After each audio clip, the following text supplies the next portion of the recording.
Good evening. I'd like to call the Winterville Town Council meeting to order.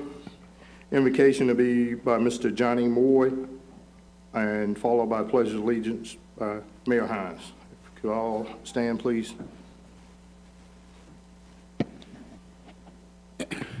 First of all, I'd like to say good afternoon to everyone, and thank you all for coming out tonight. Lord, we thank you for this opportunity. We thank you for your love and your patience that you instilled in us. We thank you for our town and this wonderful citizen that we have here. And we thank you for our young ones here. Our young future generation is here to demonstrate the legacy that you have placed in their heart and their spirit. We give you the glory and honor that you have placed for them. And we thank you for the parents also. And Father God, we thank you also for our leaders here in Winterville and the councils.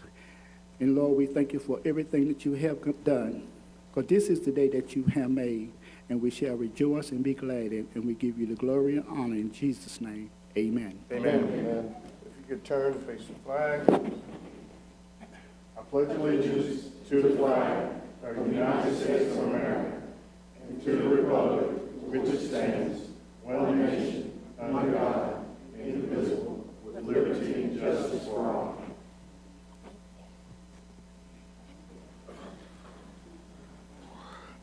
Again, I'd like to welcome everybody to the Winterville Town Council meeting tonight. We have a packed house tonight.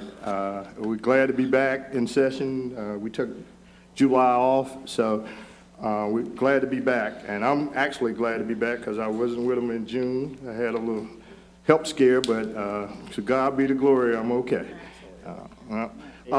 Next, moving on, we have to make some correction on the agenda.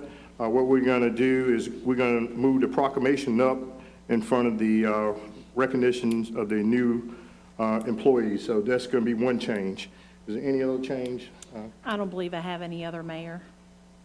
Any others? All right. Can I get a motion on the approval of the agenda? So moved. Okay. Got a motion made by Councilman Smith, second by Councilman Moore. All in favor, vote by saying aye. Aye. All opposed? Motion carried.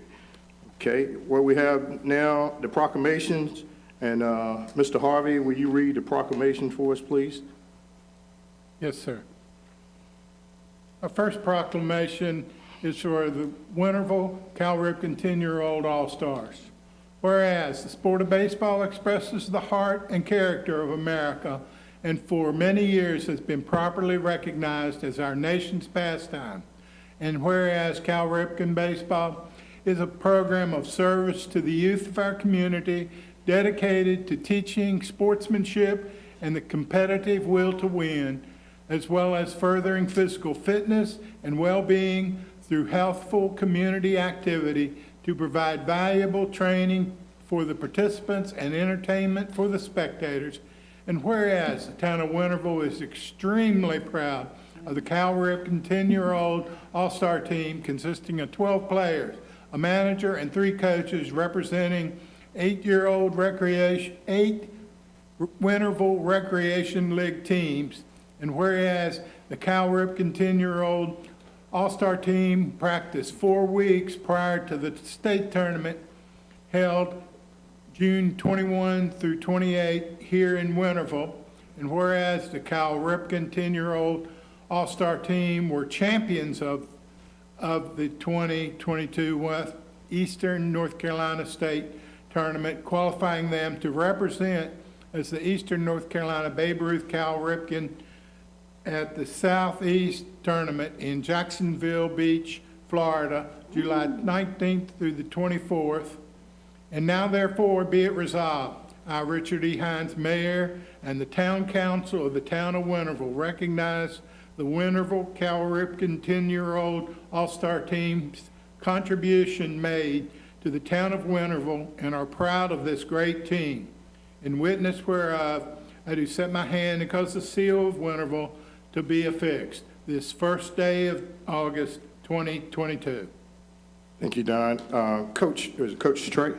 if you could step to the mic right there and just give us just a little bit about your team. I know heard what we heard there, but coming from a coach is totally different from there. So, yeah, right there. If you could pull that down. First of all, thank you for having us. It's a great opportunity to represent our town. These guys battled for almost 2-3 months against each other. Then they were thrown in to be teammates. We had some good times. We did a lot of learning ourselves, us as coaches, bringing our schedules together. Life still goes on outside of baseball. Parents rallied together, and we had an amazing support from our community to get us down to Florida because it was unplanned. You always plan to win, but just making those plans to get there and kind of continue how we did. Got down to Jacksonville. It is very hot in Florida, if you don't know. We just had a little struggles. As I told the team, we just didn't have enough jelly. We had a lot of peanut butter, but not enough jelly. But we played amazing defense. We held top teams to less than 7 points per game. They were blowing every other team out. We just couldn't find our bats. But like I told them, my team, I said, hey guys, do we stop here? Nah. We keep going. We keep pressing. They're 10-year-olds. They're continuing to develop, and they have some great support in their parents. And look for some amazing things to come from these young ones right here. Okay. Thank you. If y'all could come right here to the front, let's get a picture with that proclamation, that team. Yeah, it's right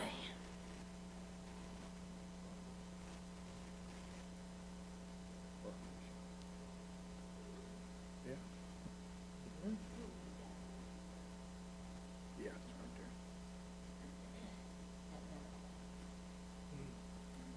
Out here. Don't need me in the picture.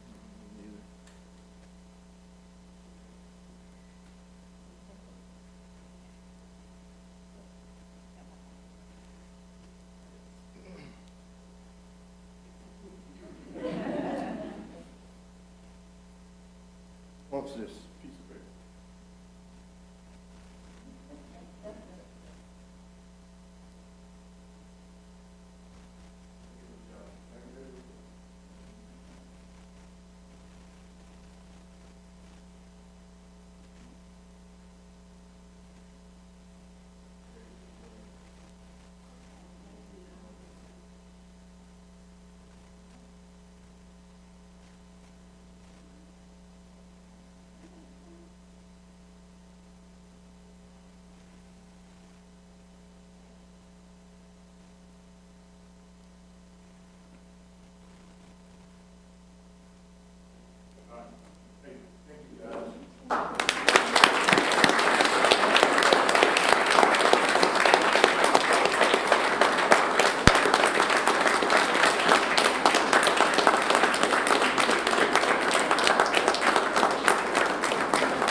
I had to get permission. I'm so sorry. But last but not least, I would love for everybody here to give a round of applause to the staff of Winterville Parks and Rec. Guys did an amazing job for us.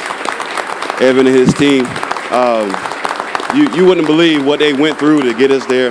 Had us really prepared, no stress on the books and the administration end. The guys were top tier. So a great job, guys. Thank you so much.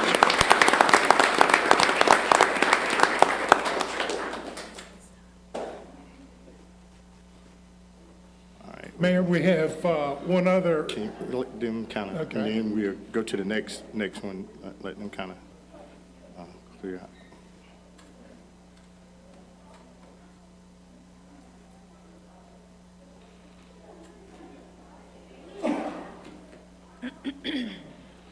Okay, Don. Okay, we have one other proclamation, and I won't read the entirety of this. It is for the Winterville Watermelon Festival, which we're all very familiar with, and want to point out that that'll be towards the end of this month, and we want everybody to come out and enjoy it. Thank you, Don. Next up, we're going to have the recognition of the new and promoted employees, new employees that coming on board, and then we also have some promotions. I'd just like to say thank you to the staff. Thank you to the new employees that are coming on board, coming to work with the town of Winterville. We hope you stay a long, long time. Mayor, if I could say a couple of words. First of all, I'm ecstatic to have several of you all here tonight, and we want to introduce you to not only the council, but the community. We do have some other employees that have been promoted, but we just couldn't fit everybody in tonight. So I want to say thank you for those of you that are here with us, and just know, Mayor and council, that most of these folks are on board, working hard already, and just say we're all thrilled to have them. And if it's okay, I've got everyone listed by alphabetical order, but the department heads are going to introduce them by department. Okay. And so we're going to start with Anthony. Okay, all right. Good evening, Mayor, members of the council. We'll get to start with someone who has been here for a very long time. Todd Best has worked with the town for 20 years. He's got 23 years in municipal experience. And he started out in the electric department and kind of moved around, and now he's got a home as the public works superintendent. So we're proud to announce Todd and give him opportunity to move forward and share his talents in a different capacity. So with that, I'm going to turn it over to Todd and let him introduce the rest of the guys in the public works, and he can take it from there. Mayor and council-wide, Todd's coming up. We've done a little bit of restructuring in that department, so we're reintroducing you to Todd, and he's the number 2 guy in public works. So just know that when the public works director's not around, Todd's the go-to, and many times the go-to in the beginning, so. Thank you. I'd like to start by thanking all of y'all for your time and everything that you do for the employees of the town. And I'd like to also send my thanks to you for allowing me to have this opportunity to advance my career and to also expand my abilities and to try to move the town even further forward and improve on some things that need to be improved on. So thank y'all for that. And as y'all can see, public speaking is not my number one talent. You're doing So great. we're going to do the best, and There y'all we just go. bear with me, and we'll go from there. And you can run for mayor. Yeah. I don't live in town. Doesn't sound like it's going to change that either, Mayor. All right, fortunately, we've had the opportunity to hire some new employees. We got a good group of new guys coming in, bring a lot to the table. They have a lot to offer. I'd like to start with first introducing James Fidash, if he'll come forward. James has been working with Greenville Utilities for the past year, and he is with us now as a utility pump maintenance mechanic. So give James the opportunity to address you. How's everybody doing tonight? We're doing My name is James Fidash. That's a hard last name, but we'll get there at some point. I'm thrilled for having this opportunity to work with Winterville. Plan to be here a long time. Thank you. Thank y'all.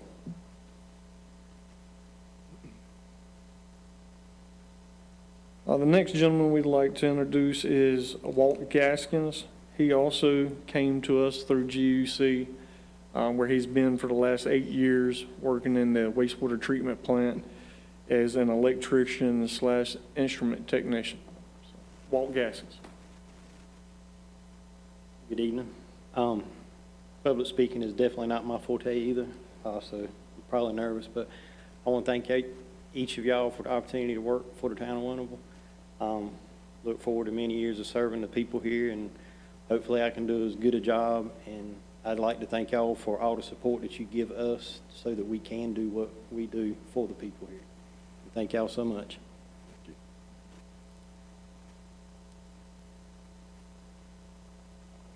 Next, I'd like to introduce Toby Sykes. He comes to us from the city of Kinston.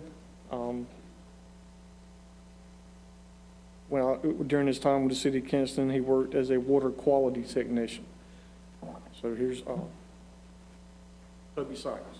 Hello, hope all y'all having a good night. Thank you for the opportunity. Hope to be here many years, you asked, and have enjoyed it so far and looking for many good years ahead of.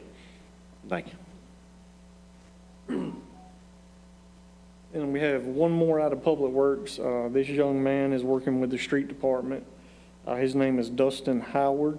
He is an equipment operator, once again, for the street department. He come to us from Crown, out of Kinston, where he was an operator technician there. Thank you.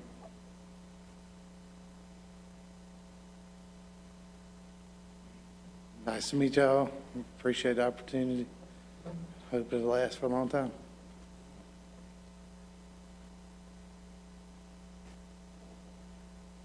That's all for Public Works on the new employees. And once again, I'd like to thank all of y'all again for my opportunity as well as theirs. And we really appreciate it. Thank you.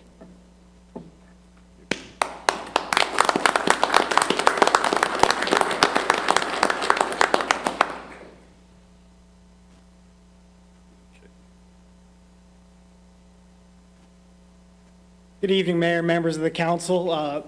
My two hopefully are good public speakers. We've got some folks that we were able to move up from internal positions. Both of them have served in numerous capacities in our department, both full and part-time, maintenance, programming, site supervising, you name it. So I'll bring up first Jordan Shirley. Jordan was our recreation programmer for his most recent position. We promoted him to the position of recreation program supervisor. Jordan is a graduate of East Carolina University. He's a local, born and raised. He actually played some sports with us growing up, so we are happy to have him and happy for the growth. And for both him and Justin, we are extremely proud with the progress that they've shown, the initiative that they've shown, and we look forward to what they do with the town. Go ahead. How's everyone doing this evening? Good. I just want to say thank you all for the opportunity. I'm very grateful to be in this position that I'm in today, and I cannot wait to see what the future holds for both myself as well as the town of Winterville. Thank you. Jordan, how many years you been with us now? Part-time, 3 to 4 years, and then full-time about 1.5 years. Been with us a good long while, and we appreciate him sticking with us. Yeah. Yeah, he's been around for a little bit. Right. And his younger brother played sports with us, and dad's coach and all sorts of stuff. The next one, Justin Blanton, is our recreation programmer. Come on up, Justin. Justin is a graduate of ECU from Albemarle, North Carolina.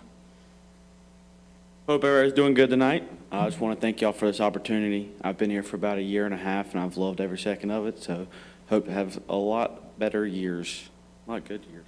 Thank you. Thank you. Thank y'all.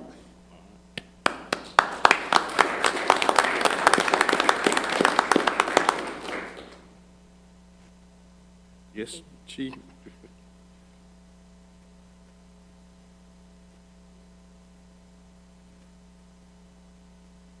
Good evening, Mayor, members of the council.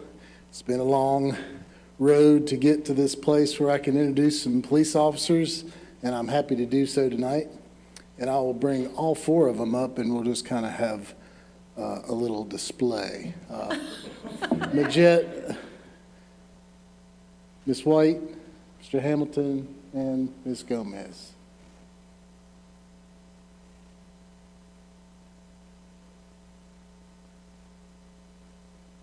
So I'll start with Dawson Majette. He's the closest here to me. He's in field training. The ones that are in field training actually have their uniform on. The other ones aren't quite to field training yet. Mr. Majette was born in Georgia, but he ended up coming to the Holly Springs area, I think in high school. Is that right? Elementary school. Sorry, a couple of years off. Graduated from East Carolina. Recently graduated BLET, and we were able to employ him and get him in field training. And I'll ask them at the end if any of them want to speak. I have a feeling they're probably going to say no, but I will give them the opportunity. Next to Mr. Majette is Paulina Gomez. She comes from Craven County through Vanceboro. If you blink, you won't see it. She's a mother. She obviously is bilingual, if you didn't know. And we're happy to have Paulina Gomez. She's been a great addition to our team. Beside her is Quan Hamilton. He recently graduated from Wayne Community College, and I would be remiss if I didn't recognize the events that happened this morning in Wayne County with the deputies. He knew some of those deputies that were his instructors, so we want to keep our thoughts and prayers with them. But he comes from Kinston. We don't hold that against him. He's a youngster. He's about 21 years old. Happy to have you, Mr. Hamilton. And on the end is Miss White. Miss White comes from Philadelphia. Philadelphia police officer for over 11 years. I can't imagine what that was like. Moved down here to be around some family, got into some child education, and we plan on making her one of our school resource officers at the elementary school, as she has law enforcement experience and teaching experience all wrapped up into one perfect little bundle. And we're happy to have Miss White coming on board as well. Would any of you fine folks like to say anything? All right. Come on, Miss White. I knew she would. Oh, good evening, Mayor and members of the council, everyone here. Hope y'all having a good day. I had a good day. I was driving from Washington, where I currently live, and it was raining, so I got a little nervous because down here with the flooding, it bothers me. You know, up north it's the snow, but I can manage the snow. But I just wanted to say I thank you for the opportunity to come and speak to you tonight. And coming from the humongous city of Philadelphia, I do have a lot of experience, seen a lot of things, but I just hope to bring that experience here to Winterville. I met the chief. He was my lead PT instructor, physical training instructor at the BLED Academy at Pitt, and he was very encouraging to me, but you know, he pushed me, and I'm glad he did. So I got through it, and I'm just glad that I'm here to be able to incorporate my law enforcement background and my education background and to be an SRO. So I thank you all for welcoming me.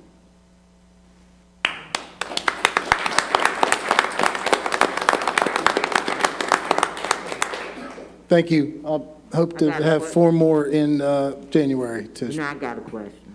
Yes, ma'am. One more resource officer, right? Correct. Okay. And we have an application in our hands for that individual, and we have 3 trainees who start class on Friday who will graduate before Christmas, as long as they make it. And we're going to do everything in our power to They're gonna make it. to make it. And then we will be full at that point. All right. Knock on wood. Thank you. Again, Mayor, Council, I would like to again congratulate all of these fine folks, welcome them to the town of Winterville, and just know that if you need anything, we're here for you, and we look forward to working with each of you. Thank you. Thank you all. Thank you.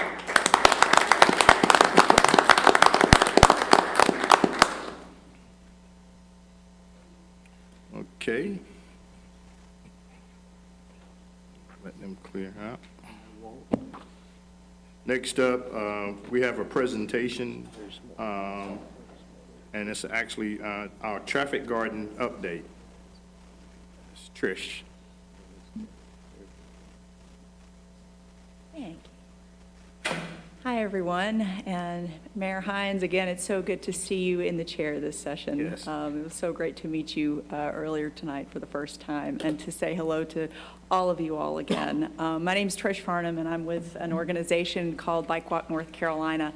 And as Mayor Hines noted, I'm here to give an update on, and I think it's a pretty exciting update, to the conversation that we started together in June. As you all may remember, in June, this wonderful council supported unanimously the concept of establishing a permanent traffic garden in the unpaved portion of the Hillcrest Park parking lot. And just as a refresher, because I know it's been a minute since we were together, a traffic garden is a painted surface where people of all ages, particularly kiddos, can learn about bicycling and pedestrian safety practices. We are conceptualizing this traffic garden to be a teaching tool for all ages because we know that sometimes the people who need to learn the most are the drivers. So we really are excited to be partnering with the town of Winterville. And just in case folks aren't aware, this all started because Mayor Hines and Ellen Walston had a conversation. And we are so appreciative that that conversation happened and that the momentum has built. So big thanks to the dream team that has come together to create this, this concept and to implement it to fruition. I also want to give the wonderful Alice Keene a shout out. She has been a longtime dream team member of ours. Folks know her well. She's with the Pitt County Planning and Parks and Rec, but you all know her in various capacities as the local legend she is. And then I also want to, again, thank Evan. Evan has been amazing in his planning and in his responsiveness and his organization and helping really make sure that this gets on the ground in an appropriate and responsible way. So I just wanted to give a couple of quick updates, and I will make these brief at this point. Since we last met, we have engaged a nationally recognized traffic garden designer. Those things do exist. Those people do exist. Fanula Quinn, who has worked with Evan to get the specific measurements of the unstriped portion of the Hillcrest spot. And she has provided us, based on some preliminary feedback, 3 different designs that we are going public with and getting feedback on. We have, I'm listing, they're all outlined here on the screen. And you also, council members, have a packet in front of you. While the colors are represented or kind of symbolic, these colors may not be specifically what are used, we do expect that one of these designs will be implemented in that unstriped portion of the parking lot. Like I mentioned, we've now officially kicked off our public input and feedback. We have launched a survey, so big thanks to Don Harvey for his help in making sure that got out through your all social media channels. And I'm very excited that I'm going to be part of the Summer Splash tomorrow, where we will invite a lot of very, I'm sure kids with lots of opinions on what their favorite design is. And so I'm hoping that you all will also tonight, before you leave, and Mayor Hines has already made his vote, I hope you all will also officially launch the voting by letting us know which ones you all particularly like, and anyone in the audience to do so as well. A couple of other details. We are in discussions with a very well-reputed striping contractor. It's in LOA design at this point. So we hope to be able to give additional formal reports, but we've certainly reported to the dream team, including Mayor Hines and Evan, on those activities. And our intention is that after we get the public input over the next few weeks, that we will identify the design and then start the striping probably in September to be finalized by the beginning of October. The last thing I will say is that I want to formally invite everyone on the council to please come to the traffic garden dedication on Saturday, October 29th at 2:15. We're working with Evan and the team on some of the logistical details for that dedication, but we do want to make sure that folks have it on their calendar, and I believe Mr. Harvey also has it for the formal town's calendar as well. I am happy to answer any questions, and Evan, is there any updates you'd like to give? Evan's been busy too, so. Yeah, so just real quick, thank you, Trish. We did, the town submitted a grant, the League of American Bicyclists, excuse me, I couldn't speak for a minute, Community Spark Grant, it's a $1,500 grant. It was due July 25th, the award is August. Again, $1,500, and the purpose of that would be to purchase bollards to install basically in the boundary between the parking lot and the traffic garden, so that vehicles wouldn't just be able to get in there unimpeded, without taking up and taking down traffic horses and things of that nature. I have one question. Yes, sir. Along with the garden that we do have, will we have some sort of meaning of instruction to training to instruct the kids or the adults how to ride a bike correctly on the garden and out in the public. Yes, sir. I'm so glad you noted that because I forgot to mention that in my update. Part of our commitment under our AARP grant is to work with our dream team and other local cycling experts and traffic experts to develop the first several months of programming for the traffic garden so that it can get some traction and people can understand what it is and how to use it and create some opportunities. So yes, sir, we will be providing that as well. Thank you. Absolutely.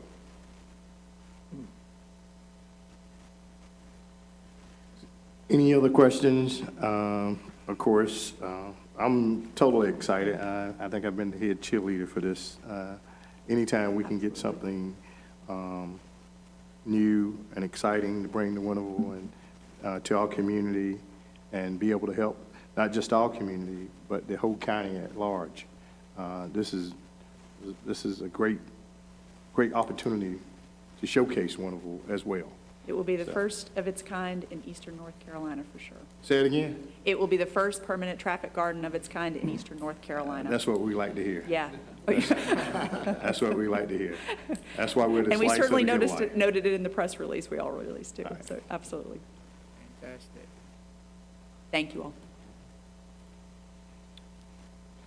Thank y'all. Okay, next up, Mr. Harvey, do we have any, okay, so we have no public comments. All right, next on is the consent agenda. Move for approval. I second. Got a motion to approve the consent agenda by Councilwoman Robertson, second by Councilman Moy. All in favor, vote by saying aye. Aye. All opposed? Motion carry. Okay. Okay, moving into old business. First item is cemetery expansion update. I do know that we have regulations down to discuss this evening. I don't know, the council's had a lot going on, both collectively and individually, so I don't know if you guys may need a little more time. But a quick update on the cemetery expansion project. We continue to try to get roads cut in the expanded property. Markers have been put down to show each plot area of 8, I believe. And we have talked in conjunction with finance, Anthony and the finance crowd, about numbering, lettering, how those things would be sold. So we're getting prepared to actually start selling them. We're still a little ways off, weather dependent, trying to get the rest of that, at least initial preparation done. So with that said, that's a quick update, but we are moving forward. And I guess I just want to know if council feels prepared to discuss the regulations this evening. I'm not at this time myself.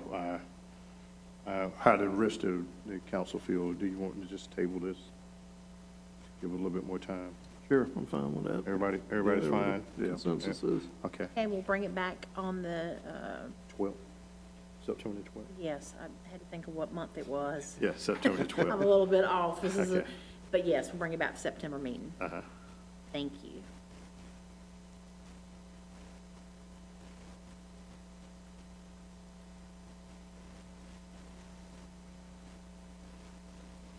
That's all I've got. Oh, okay.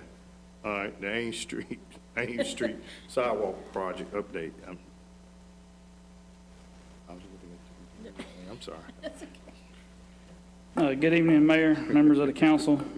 Tonight, I wanted to update the council on the Ain Street sidewalk project. I know the council had approved this project some time back, and I think the initial plan was to have sidewalk right adjacent with the small medium out near the road with curb and gutter and tile put in the area. And so what I'd like to do is give you an update on that project. The elevations were taken by the engineering firm, and it was determined that that original concept was probably not something that would work. The the sidewalk, if it's tiled, would basically cause a water flow sheeting problem. And so they're recommending a small swell. There's still going to be plenty of room to put the sidewalk in. The swell will allow for, not the smell, but the swell will allow for the water to have an area to go so it doesn't run off the athletic fields onto the street. So without that, it's going to be a little bit of a challenge to control that sheeting. So the swell will basically capture the water and funnel it south. And so as you can see on the screen, this is Ain Street, and the sidewalk will run all the way from all the way to Sylvania. This is Sylvania down here, and I cannot even read that, so I apologize. Blunt, right? Yep, Blunt to Sylvania. So this project will run straight down. It'll be very close to the fence. We'll have to move, talk with Robert, our ledger director, and so we'll have to move a couple of guy wires, but as far as poles, utility poles and things of that nature, we're in good shape. And so the plan is to bring this back to the council next month with bids in hand, and so we can have the project begin as soon as possible. The big benefit of moving this as well is the cost savings. The cost went from $137,900 to $85,000. So DOT has reviewed the plans and they have approved them as presented tonight. One thing you'll see, there are 3 handicap accessibility areas, one on each end, and then one in the middle coming across from the neighborhood. So, Anthony, how about the crosswalks that we discussed with all the kids that live in those neighborhoods to the east coming across that road? We had talked about at least 2 or 3 crosswalks.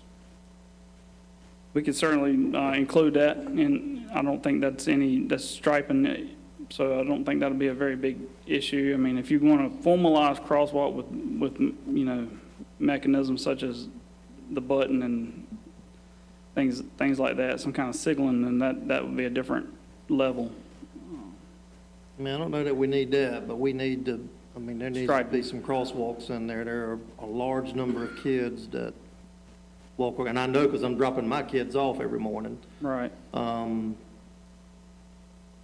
And that just may have So gotten lost. the in crosswalks would be. Yeah, because I know we've We talked did. about it a number of times. It just may have gotten lost in transition of folks, so I think it's just a matter of getting DOT's approval as to where those will be located. Okay. And there may be already some preliminary conversations that have taken place associated with that, kind of picking this up and running with it. I'm not. Because you've got kids coming from Primrose crossing over. I think so. And then the next road over is Barrow. You got kids coming from Barrow crossing over.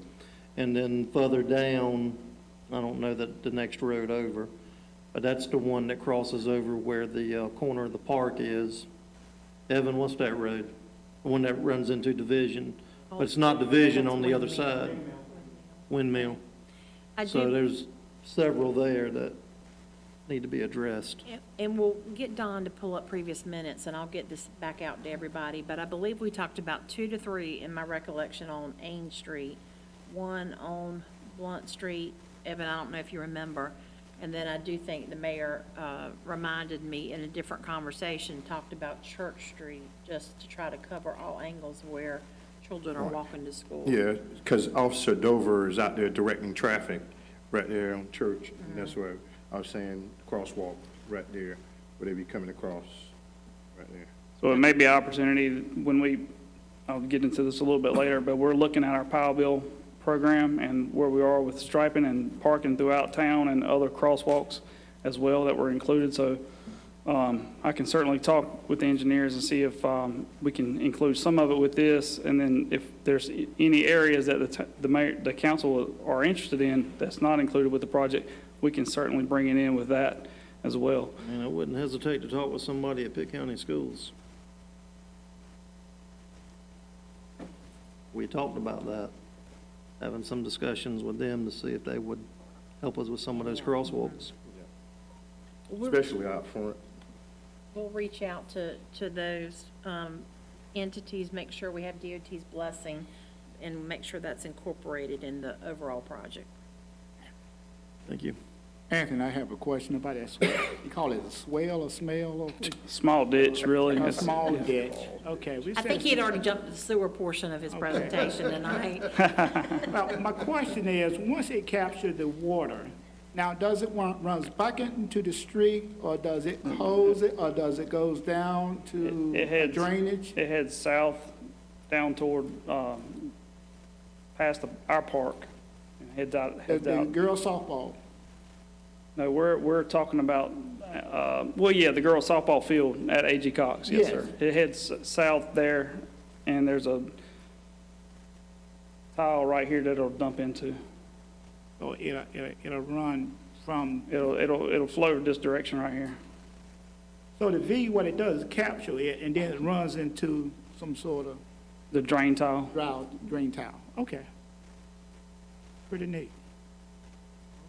But it should be less sloped than the one that's there now, so it should be a little more, easy to walk across and stuff.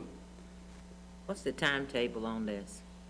Well, we're hoping to bring it back next month with the bids in hand, but if we've got to go back to DOT to get sidewalk crossings, then we'll have to get their approval on those, and so that may push it back a little bit.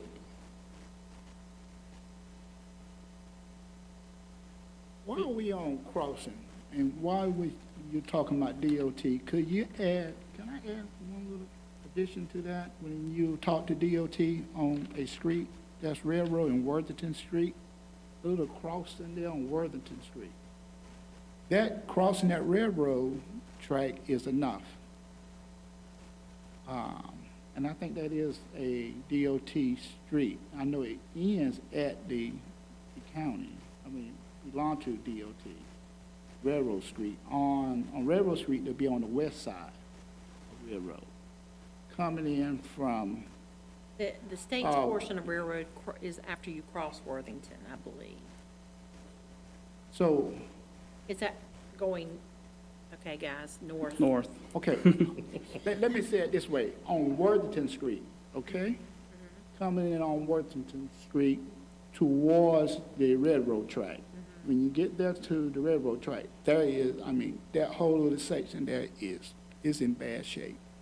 And then plus you dip down, you got to run into all of that unbalanced You're pavement. talking about the pavement? Yes. Yes, we are aware of, but I believe that's on our. So they belong to us. It don't belong to DOT. Don't think so. Worthington Street. Worthington belongs to us. Is ours. Okay. And the railroad, the state's portion of railroad starts as you enter a railroad going north after you cross Worthington. Great. We don't have to entertain that with DOT then. Right. That is correct. All right. Thanks goodness. All right. So I'll be definitely glad to look into those, and certainly, I was give some consideration to a bigger plan that we were planning on bringing back with crosswalks and striping as we move a little bit further away into the fiscal year with our Powell Bill fund.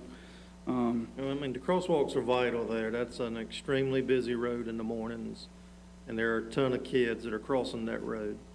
And we've had those discussions. I don't know where that got dropped at, but we need I just to- think it got in transition. It'll be back in the sidewalk project. Thank you. Okay. Thank you, Anthony. Yes, sir. Next up is Stone. Hold on, Mayor. Did y'all need any type of motion on that, Anthony? You didn't need. No, I was just giving a report. Okay.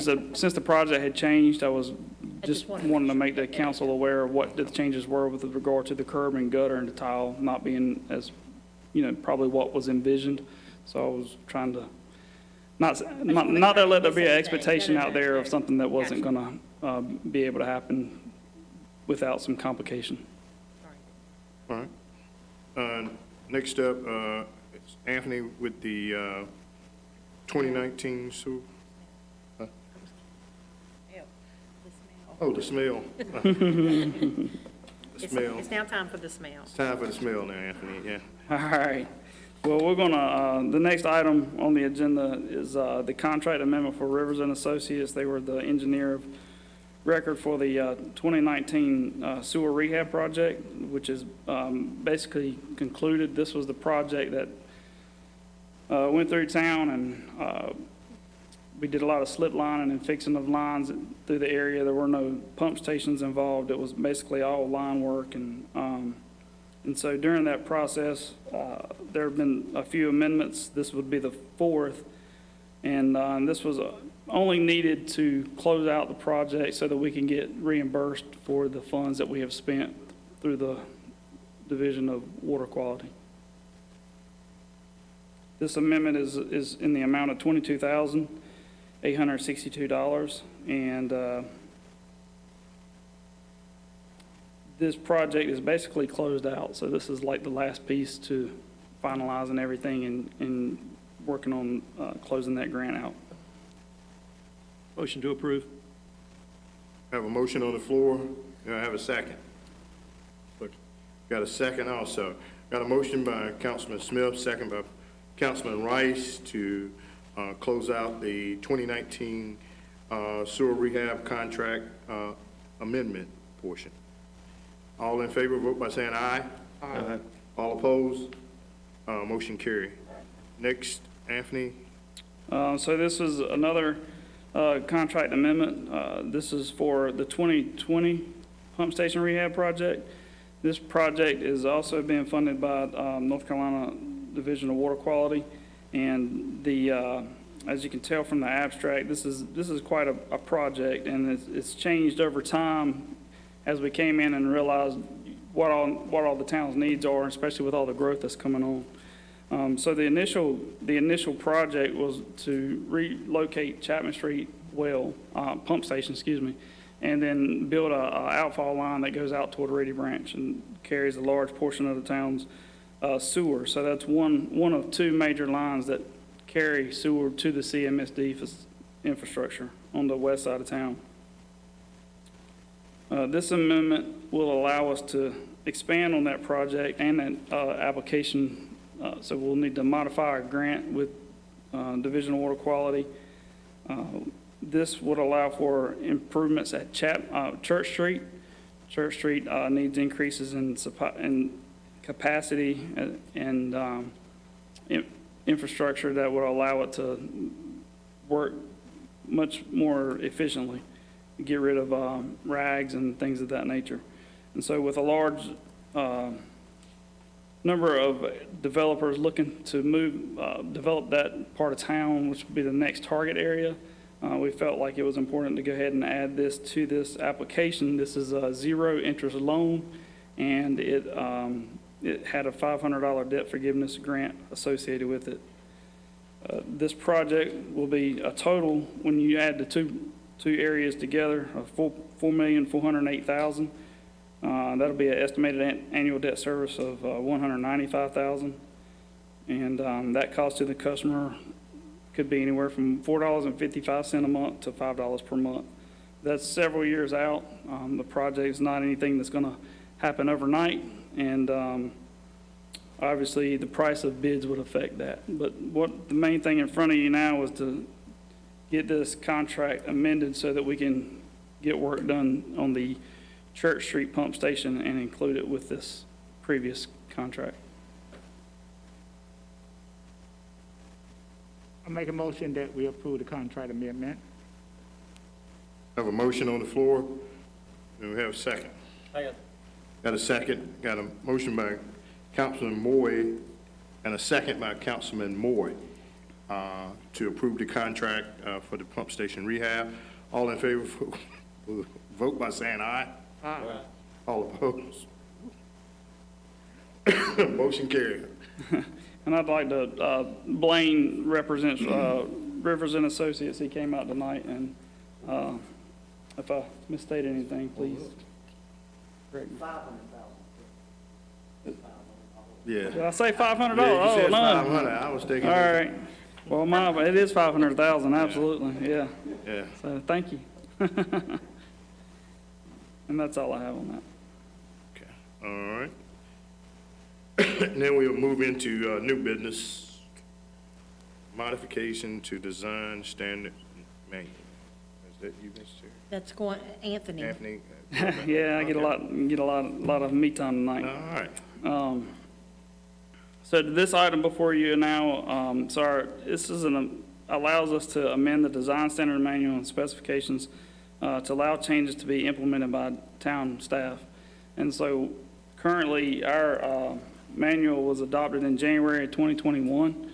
It's a document that's about that big, and it's huge, and it basically are the guidelines for our subdivision development standards. Everything from what type of materials are used in certain pipes to how high a fire hydrant has to be from the grade of the ground to just everything associated with our street development, curb, gutter, basically everything that goes into developing a subdivision.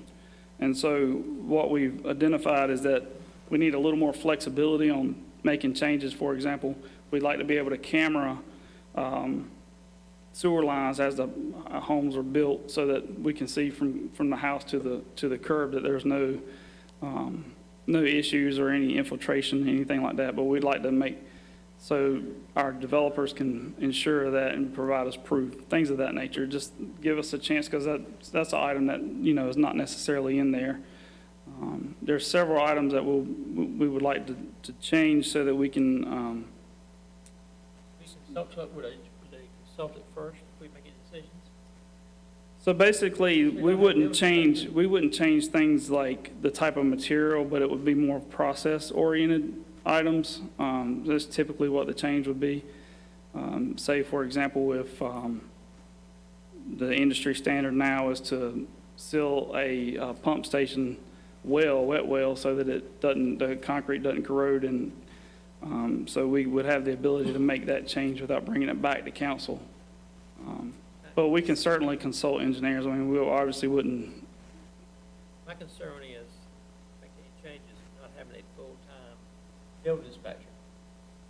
Well- To the engineer, I realize that, but we sure do need a full-time Can't- building inspector. Councilman Moore, this doesn't have anything to do with I realize building that. inspections. I realize that. but So still, we have a full-time construction inspector, and that's who we would need in order to address the things you would find in the design manual, not a building inspector.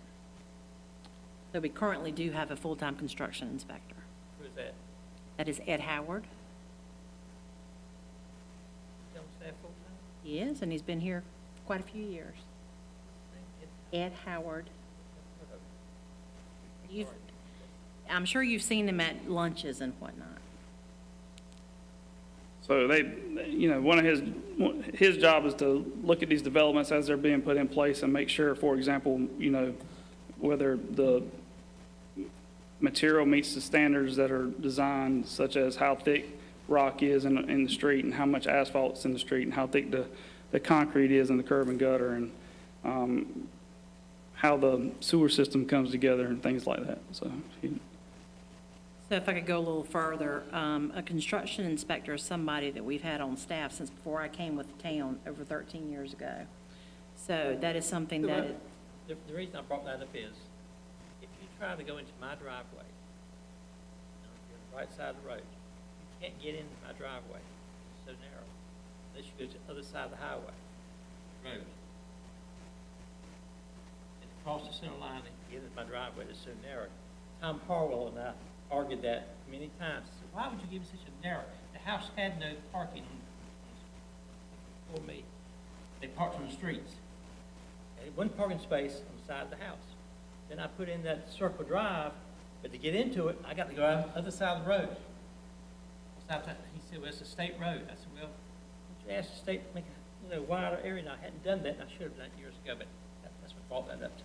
I understand. I just wanted to make I just want everybody to know that in terms of the design standards manual, this was what was in the previous version. This was how business was done previously in terms of changes could be made at the administrative level. And that's just not to bombard council with a bunch of very technical decisions that obviously we consult our engineering folks that help us out.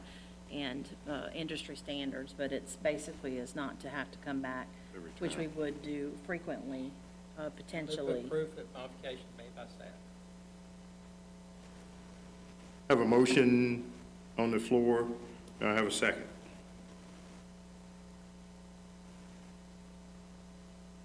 Second. Okay, I have a motion made by Mr. Moore, second by Councilman Smith, to approve the modification and design standard manual. All in favor, vote by saying aye.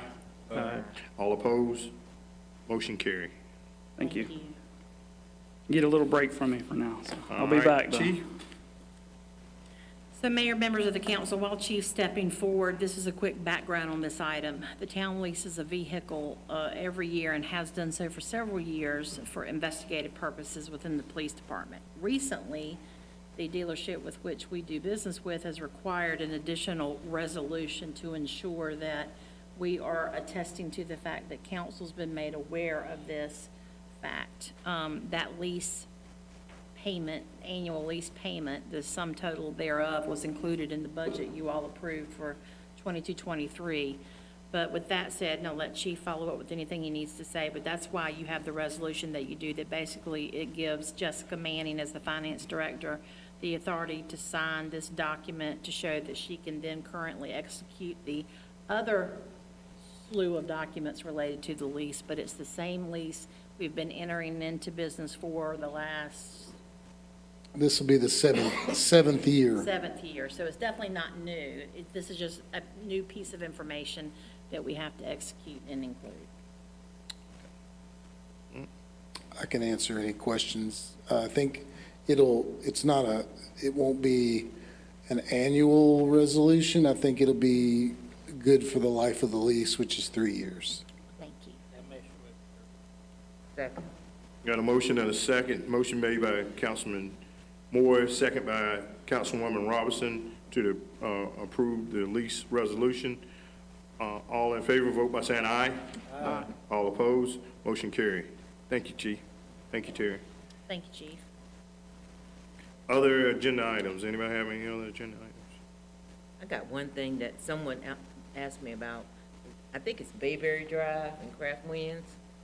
One of the residents over there asked about getting that area changed back to a parking area, right there where the pump was, wasn't it?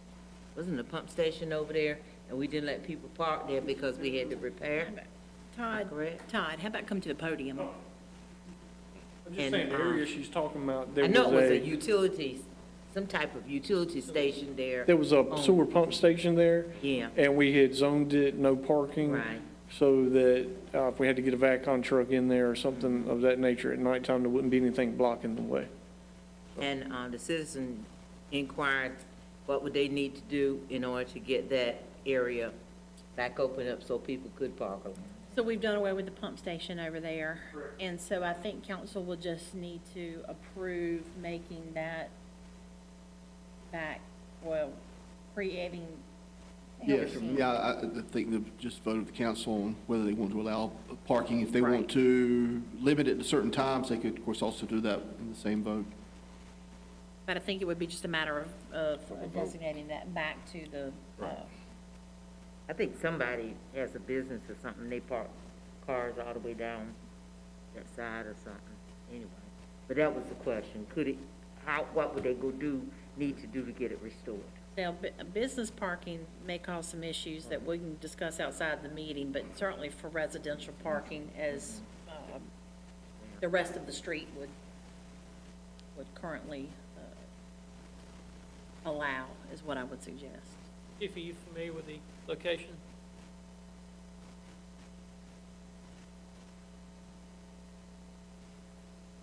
Not specifically, but I think maybe just removing it from the no parking schedule that's in the ordinance would probably work, If it's included. if it is included, yeah. I'd have to take a look at it. Is it painted? Is there a sign? It's been so long since I paid. I know it's a sign up there. Sign out Just a there? sign. And, I haven't looked at it. I can't remember the curve.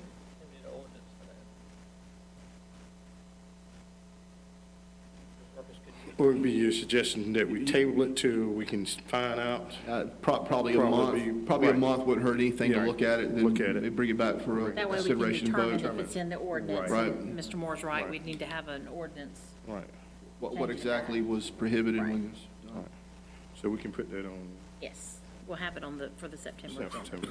Is there any other item, agenda? Okay, item for future agenda and future work sessions. Anybody else having? Go ahead. I was just gonna say, the Long Branch, I talked to you about that, right? Having, them come in and discuss about the cleanup. Yes, but I thought that was going to be during the regular Oh, meeting. that's regular, that's right. Okay. I'm sorry. But staff will be asking council to schedule a workshop later when they're doing reports. So if I could just take staff's request for an additional Okay. workshop to a little bit later in the meeting, Okay, that would all be right, great. that'd be fine. Okay. All right, is, report from department heads. So this is the month, well, because we didn't meet last month, they're scheduled to give you their quarterly report. So that's what they're going to do this Okay, evening. all right. Ryan Jones. Good evening, Mayor, members of the council. I'll keep it brief. You guys are well aware of the development going on in town, so it's not stopping.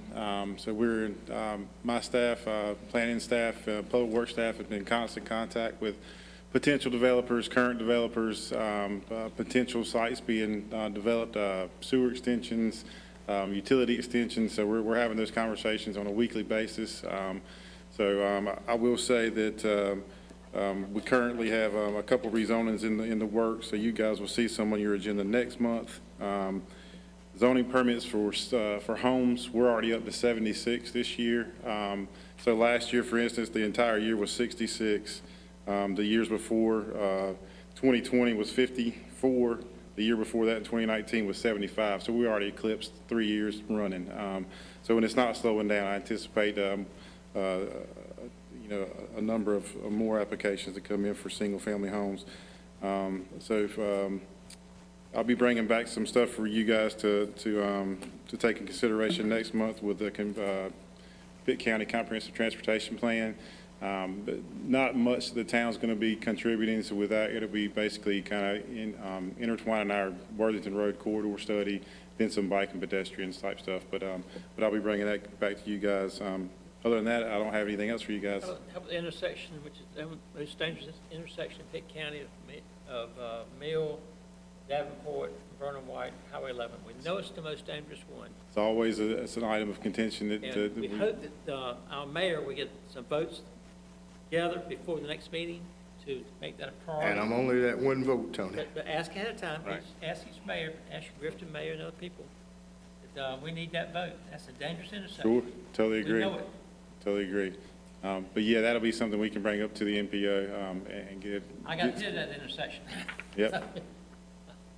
If I could also, this might be the time to let council know that DOT is planning to make the intersection of Laurie Ellis and Mill a four-way stop. Great.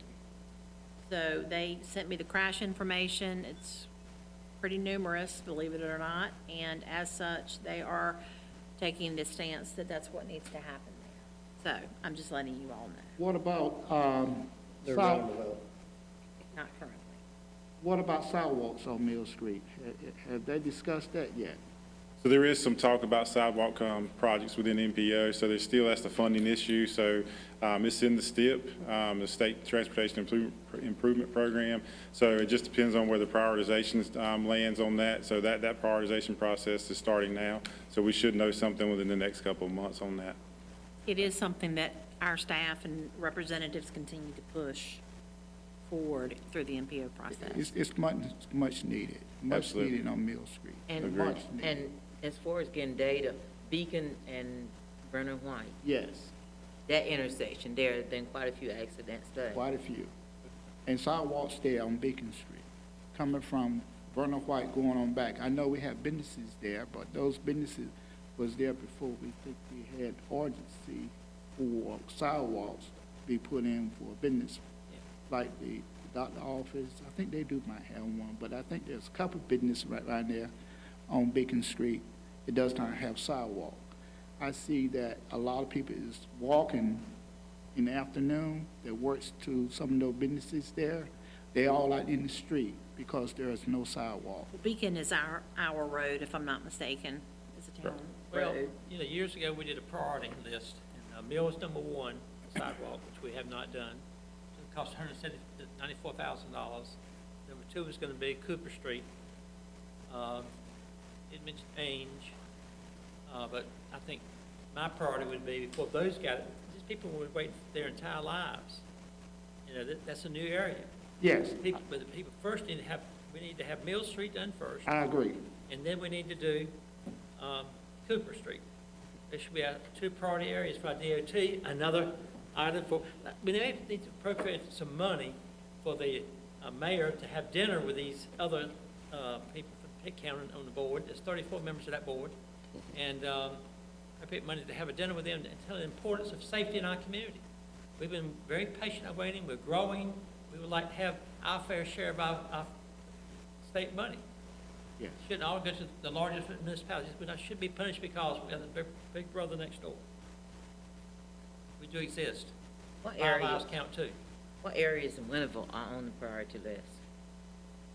I know Tar Road. So Cooper Street would be one that's on there, and that, so we've had the advantage of having that Worthington Road corridor study during this, so that was involved in the transportation plan as well. So the more plans we have that identify these things really help our prioritization. So we've got buy-in from everybody sitting on this the transportation plan committee. So it shouldn't be hard to get prioritization at the MPO level as well.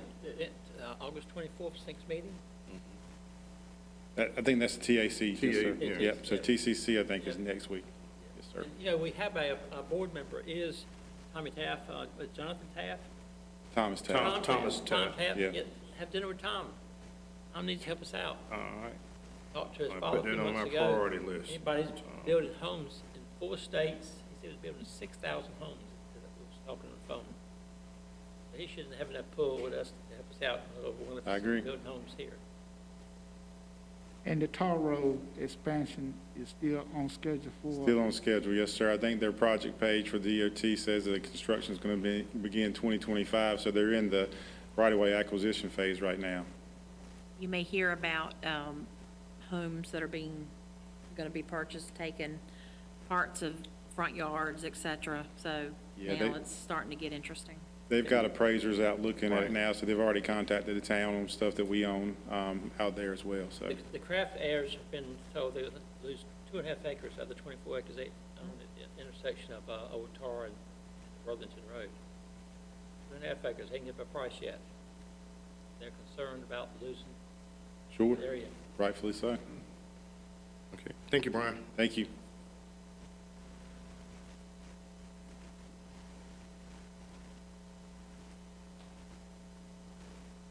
Good evening again. A few updates for you guys. Of course, Parks Rec staff is busy preparing for the annual Watermelon Festival. We had the state tournament that we kind of talked about before. That was June 25th through 28th. We had 31 teams from the eastern half of the state here. Of course, Winterville was the 10-year-old state champion. All of the age groups were held here for the first time ever. This is the first time Eastern North Carolina did all of the age groups in one location, and we were fortunate enough to be able to host that. The 10s were the only state champions that represented Winterville. However, all of our other teams certainly represented well. Parks Maintenance Shop, that project is underway. We had the surveying complete middle of last month. We had a project meeting actually earlier today to begin general facility design so that the architect can put all of that together and start to come up with some engineered drawings. Let's see, Christmas. Evan, Yes. before we start that, the team's here tonight. We've done the A.G. Cox team, we've done honored them, purchased some things for them, and the Sarah Law teams. What are we doing as a town for this team tonight that came tonight? Like, what have we done? Going to purchase anything for them? Help them purchase anything? So their tournament trail's done. I know, but Yeah, now so- purchase something for them. I'd certainly be open to thoughts and ideas and be happy to tell you generally what we've already purchased for them. So uniforms, I'm talking about just being champions. You know, sometimes your high schools get rings or your college rings and so forth. What can we do for 10-year-olds? What do other teams do? so typically, that's not anything that's done, to my knowledge, by the organization. In other words, so Babe Ruth, Cal Ripken, when you win tournaments, you get the awards for that tournament and things of that nature. Not to say that we couldn't do anything like that, but we certainly have. Have a banquet for them, maybe? They put banquet in the budget? We do not know. So most of our funding for our all-star teams goes towards their general expenses, goes towards team entry fees. We did a banner for them for sponsors and recognizing the team and everything to carry with them. We help them with some, I'm going to call it some of the sponsorship money funneling. That's somewhat misleading, but we do that. So there's certainly a number of things that we have already done for them and do regularly for our all-star teams. In the future, sort of look at what other people do. That's what Yeah, I certainly will. Christmas. Yep, so Christmas. I realize it seems like it's an early time to start talking about Christmas. It's never too early to talk about Christmas. Ho, ho, ho. So our normal, Santa's watching. Our normal Christmas date, or our recent Christmas date, was the first Saturday in December, and it's my understanding that there is going to be a Quasquicentennial event taking place on that date. That's right, Mayor, right? Yes. Yep. So, do you know what time that's going to be? Not to put you on the spot. Right now, I'm looking around about 7. Okay.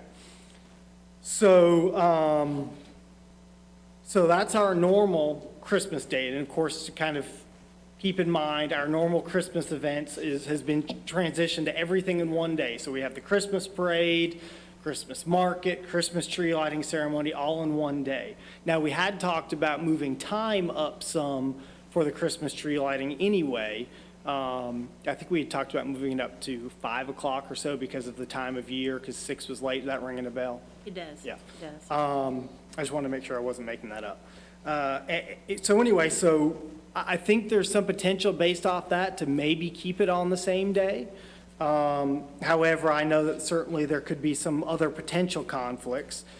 So the Saturday before Thanksgiving, which was our most recent prior date, is certainly an option. However, there is an ECU home football game that day, and that game, the time of that game is to be announced.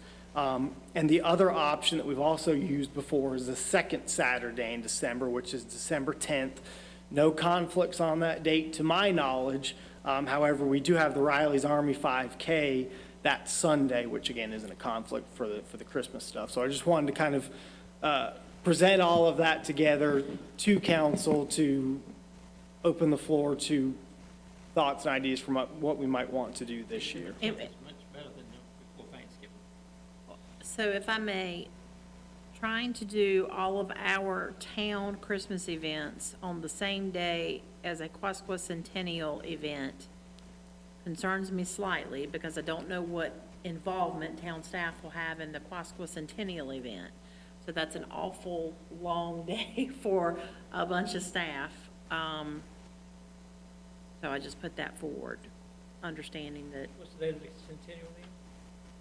Centennial? It's gonna be we had initially scheduled our Christmas events for December 3rd, but this Quasquicentennial event is tentatively scheduled for the 3rd. That's why we're talking about moving it. I moved the 10th to the parade then.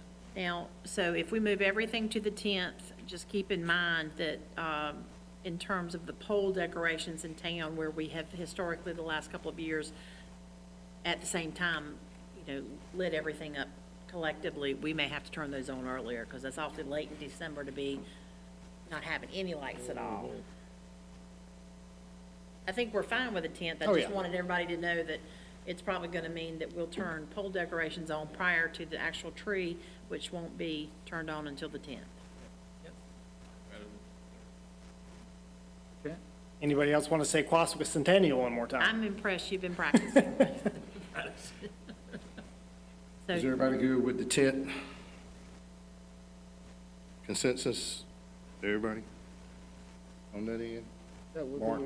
Yeah, I'm Johnny? good with the tent. Tent? For the, That works. Just don't know when everybody else is gonna have their stuff right now, though. So last year, there was actually a lot on the first Saturday, including our neighbor to the north. Right. They were on the second Saturday, and then they moved it up to the first Saturday. So as far as conflicts go, I think that, and don't hold me to this, I don't know for sure, but I think that it would potentially work a little bit in our favor to go to the tent. All right. So the tenant B, we just want to, we know it's hot outside and it's hard to wrap our brains around Christmas events, but Evan and I have been wanting to make sure we got that settled so we could plan accordingly. okay. Thank y'all. Thank you. Thank you, Evan. Mr. Sutton?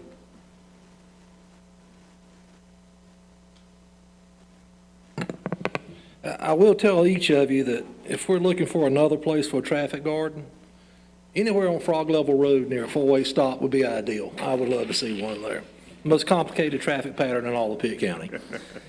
Anyway, let's see, catch up on a few projects. MetroNet, speaking with their reps today, they're about 10 to 15% complete on underground installation. Overhead, they're approaching 50%.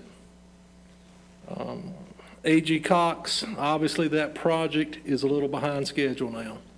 Last I heard was about 5 months behind schedule.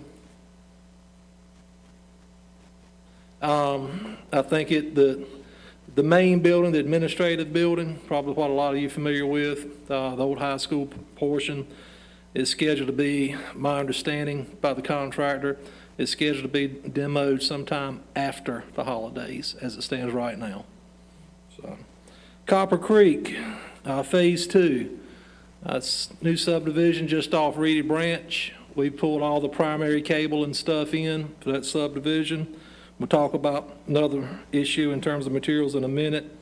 Brookfield Phase 4, Section 1 is the final phase and final section of Brookfield just off Laurie Ellis.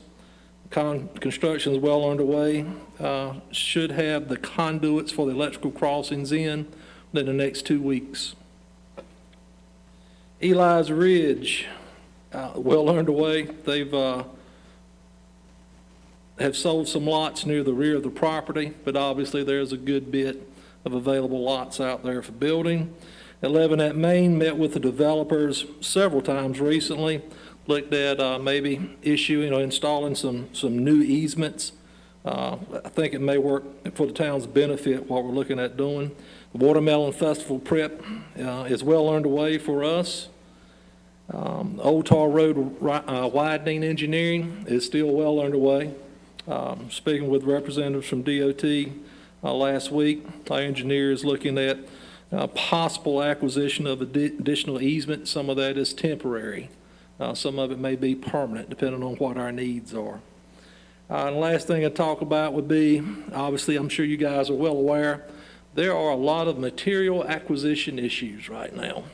And that extends everywhere from just basic electrical panels that you see on the side of all of these homes, to transformers, fiberglass shower units is what I'm hearing from some of the builders, even insulation. You name it, if it can be in demand, it is in demand. Right now, we're seeing primarily our transformers are hold up. We're also starting to see other items that are starting to get extended lead times on. We may be forced to review, kind of similar to what we did on transformers. It may be that the tail is being wagged, the dog is being wagged by the tail a little bit. We may have to pay a little bit more to get some materials in quicker. When you have the option of paying 10% more to get it in 20 weeks versus paying an extra amount to get it in a year. Now, these are smaller items, nothing like what you guys were approached with last month. But anyway, and the last thing is, obviously, as the price of materials and the ability to obtain those materials goes up, everything else goes up as well. And when I say everything, I mean everything. The fuel we put in our cars, and the fuel that drives our power plant. I think Anthony's been looking at a few things on that. Obviously, I think we're going to want to talk a little more about that in detail when we have an opportunity. I suppose, Robert, the details about utility connection underground, what's the cost now versus overhead?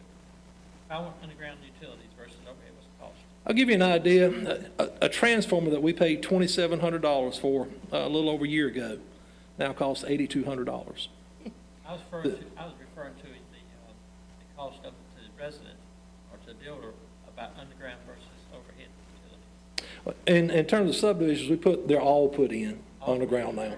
Yes. If I wanted to put a downtown Winterville underground service, what would it cost me? It would depend on the size of the service you have and the length, but probably $350, I believe, to convert from overhead to underground. That is extreme. We are a wonderful value for a developer. We are, if you don't like to build in Winterville, you probably have other issues, but we are extremely builder friendly. The town at the corner, the business at the corner, I used to own the corner of Railroad and Main Street. That corner's about to fall off. Mm-hmm. Oh, the point of attachment on the Taqueria? Right. Mm-hmm. You know, what, the only thing I can tell you is the owner is always responsible for that point of attachment.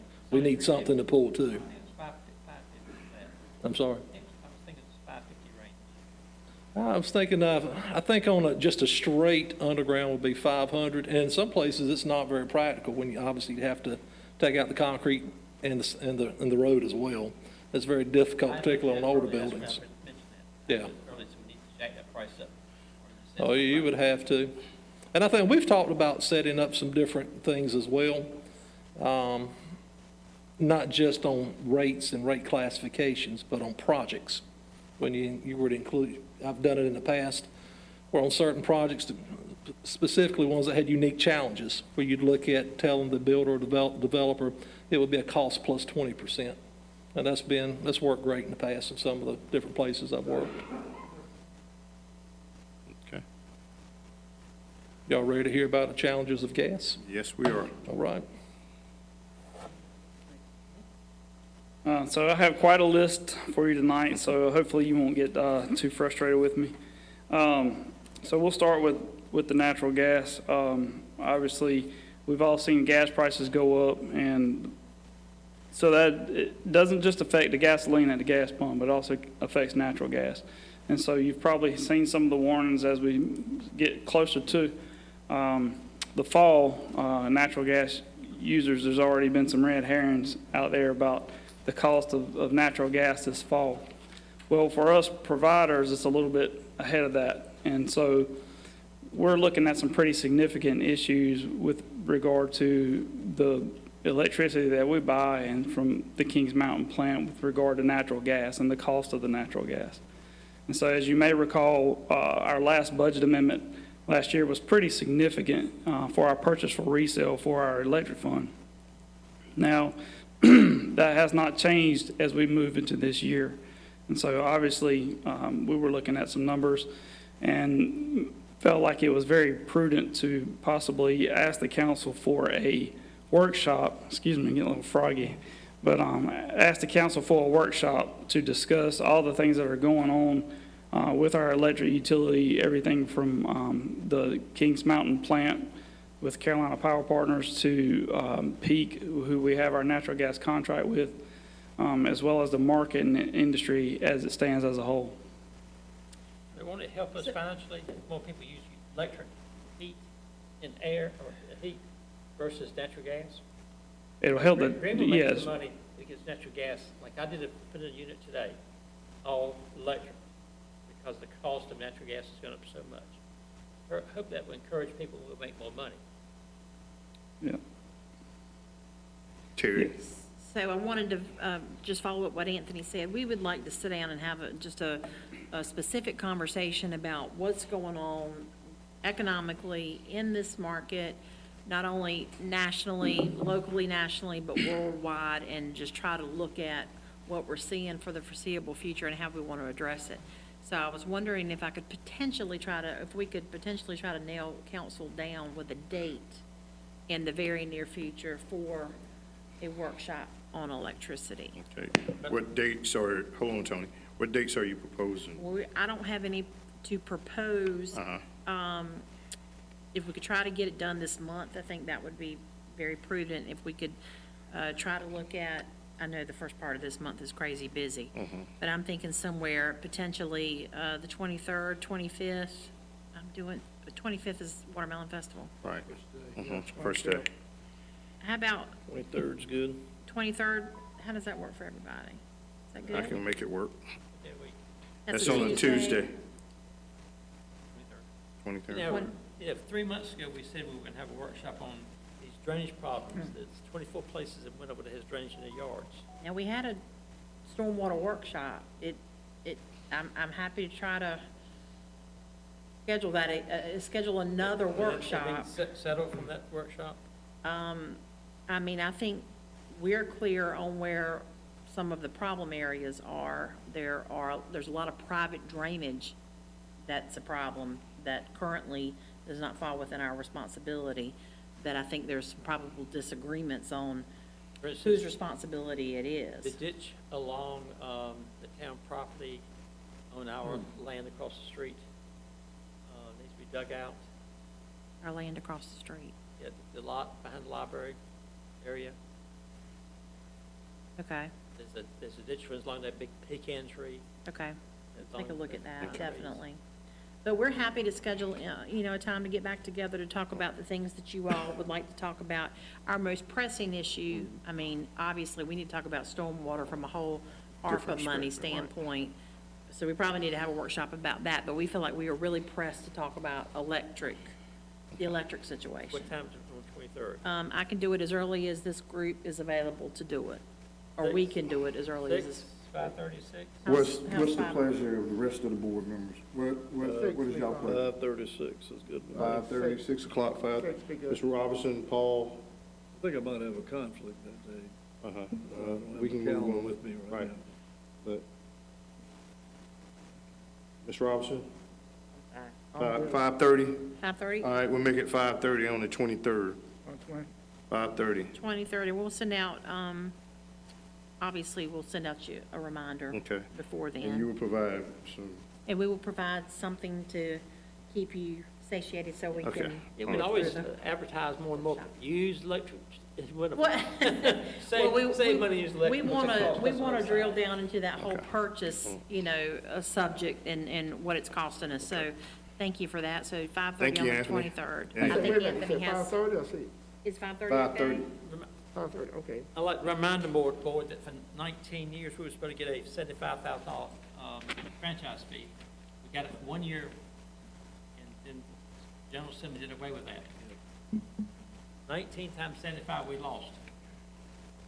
Anthony, you got some more for us? I got plenty. Okay. Roll on. All right, so I'm gonna shift gears over to some of the public works stuff. Robert covered most of the electric items. Unfortunately, Cliff's not able to be here tonight, so I'm gonna cover some of his material as well. I'll start with there's a CSX force main. The town has near the Church Street lift station that we were talking about earlier that needs improvement. Part of that improvement project had already begun when I got here, and it had been out there for quite some time, as far back as 2018, I believe. And so this project, we're kind of picking that up and moving forward with it. The Tripp Brothers was the winning contractor, and so you may see some work down there on that end of town. And we'll be moving forward with that project, increasing the size of the line that goes underneath the railroad so we can increase our capacity. It's one step to many with regard to that pump station and the line in that area to serve the southern part of town with sewer. Remember the last time we did it on the railroad track? Now it was smaller than we had before. In front of the church and Mason Street intersection, railroad. Well, we can promise you this one's gonna be much larger than what, and we have a temporary line there now because of some damage that had been done to the line, so it's very important that we expedite this project and get it done completely and quickly. So we are looking to get information from CSX with regard to permitting, and once we have that, then we can begin the project. Okay. I'll talk briefly about the snag and drag grant. Mayor's worked pretty closely with me on this, and PJ Andrews from the county. As you can see, I've got a map up here on the wall. The snag and drag grant was funded $15,000 from a grant. The total bids came in at like 21,000, and so the town stormwater fund covered the remainder. Basically, what this project did was allow us to clean out Long Branch from all the dead trees and debris and stump that may impede the flow of water through that area. We did this one time before, several years ago, and basically it was critical that we, do this before hurricane season, and so we were glad to get this project up and running and completed. They may have finished this week or planning on finishing this week. They finished this week, Anthony, and actually, they're gonna actually come and do a presentation. That's on right. this Yep. next month, with the pictures and everything, soil and water. So Okay. I'm just letting you know that. Yeah, So, that's why I was going to finish up what PJ Okay. said. He's wanting to come give a presentation to the council, so we'll go ahead and get it on the books for next month and rock on. Old tar, or is that along where the It actually goes all the way from the Boys and Girls Club, all the way down past Old Tar, all the way out to the canal, kind of back behind Boyd Lee Park, our park's supposed to where be, we planned years ago. through Cedar Ridge, right behind Cedar Ridge. Yep. So that's the snag and drag grant that we've been working on. Water and sewer master plan, as you've heard from pretty much everybody with the town recently. I mean, we have a lot of interest, the planning department, the electric, water, sewer. Getting inundated with questions from developers about, certain properties within town and what services can be provided there. And so one of the things we'd like to bring back to the council is a master plan for our water and sewer infrastructure for the whole town, and areas that may be town in the city limits in the future. And so what this would allow us to do is essentially put infrastructure in place ahead of time and have a plan ahead of time. And so we're not waiting for one developer and then another developer and another developer. And it'll allow us to coordinate our infrastructure. It would allow us to save money, and it'll allow us to eliminate the number of pump stations we have.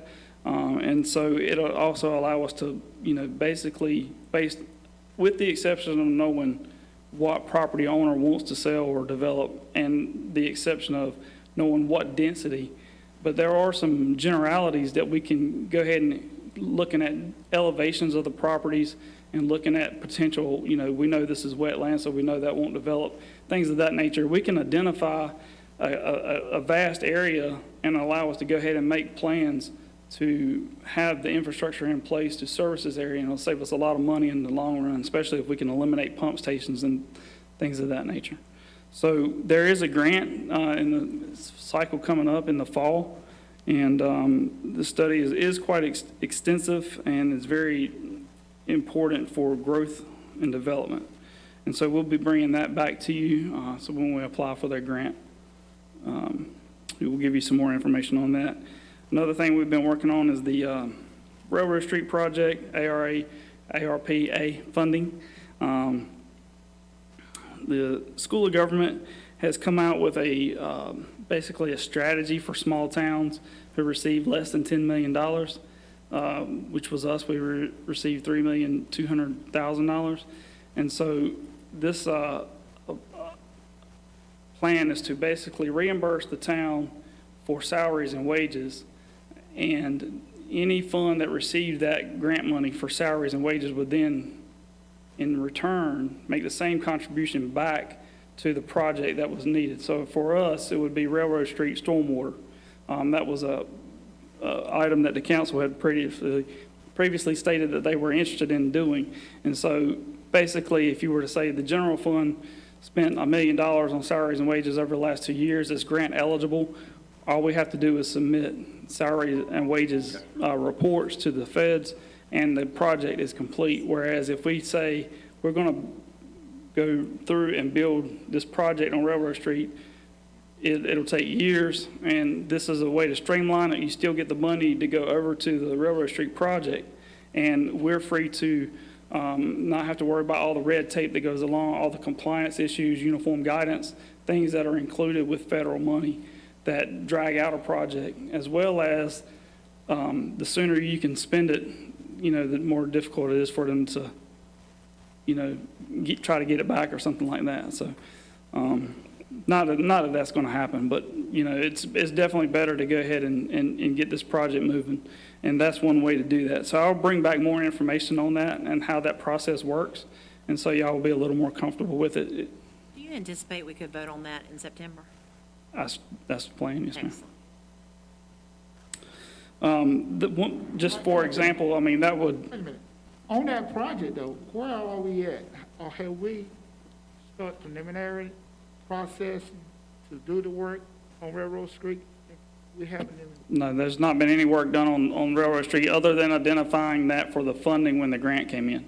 So when are we planning on starting this process? Well, it's going to depend on the council's actions. So if they allow us to move forward with this process, then we can expedite it. If you don't want to do this reimbursement type process, then we'll have to go through a different set of procedures and it can drag the project out. We still have to have the funds expended by 2026, which at this point, every engineer, they're so slammed. I mean, it scares me to think that because of the demand in the engineering world,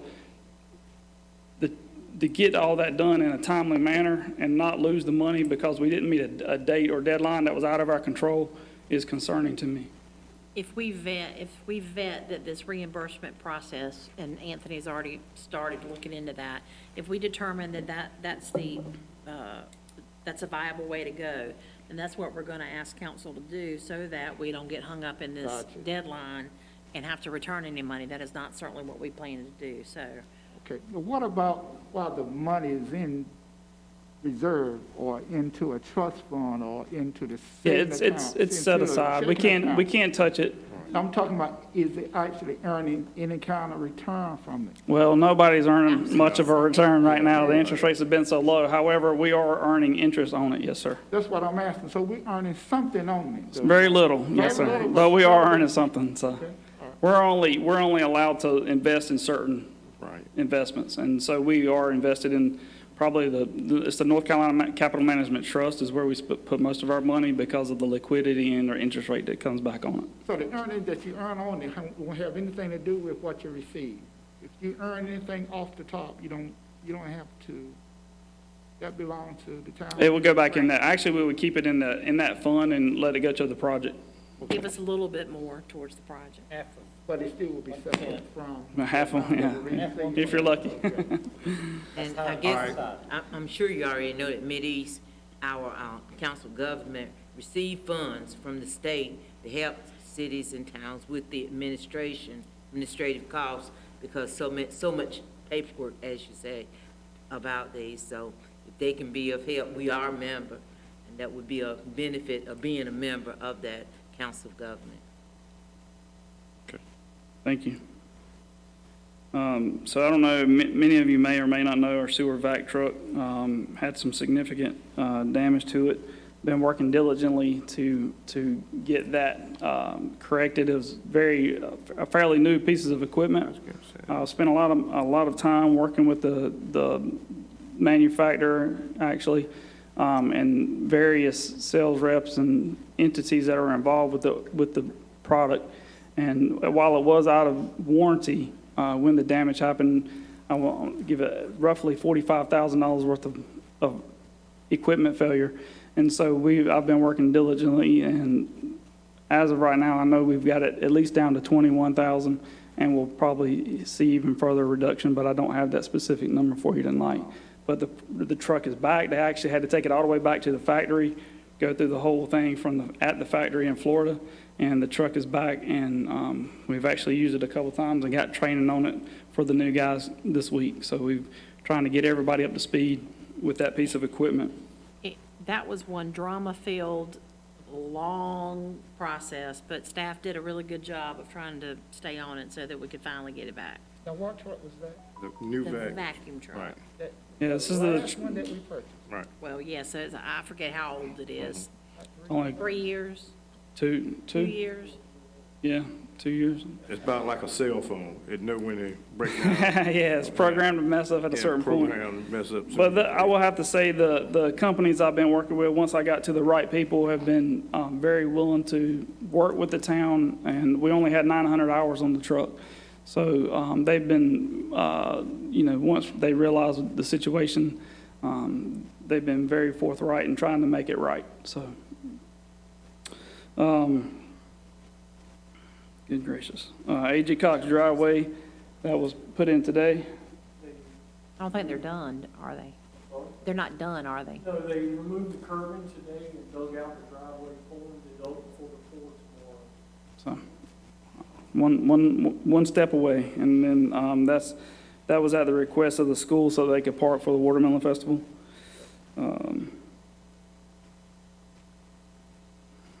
So sewer vac truck, obviously that leads into several of the projects that Cliff's been working on. Every year the town has to clean and maintain 10% of our lines and pump stations. And so that truck's a vital piece of that. That truck will be used to work on that, as well as we can also use that truck for our stormwater basins to clean out debris and things of that nature, sand and silt and debris. Power bill has been another topic. The items there, we've identified, some streets that need to be worked on, and we're open to seeing what the council has as well. But currently on our list is railroad from Cooper to Blunt, depot from Mill to Railroad, the intersection of Worthington and Railroad, and Drexel Lane. Those are the ones we've identified that need the most work and most repair at the moment. And we all know that depot is in much need of repair. So we hope to go back out to bid and bring that to you at next month's meeting for those streets. And we can do others later in the year, unless y'all have some that y'all are ready to look at right now. But with that, with power bill also goes sidewalks and some stormwater, as well as, obviously this crosswalk issue.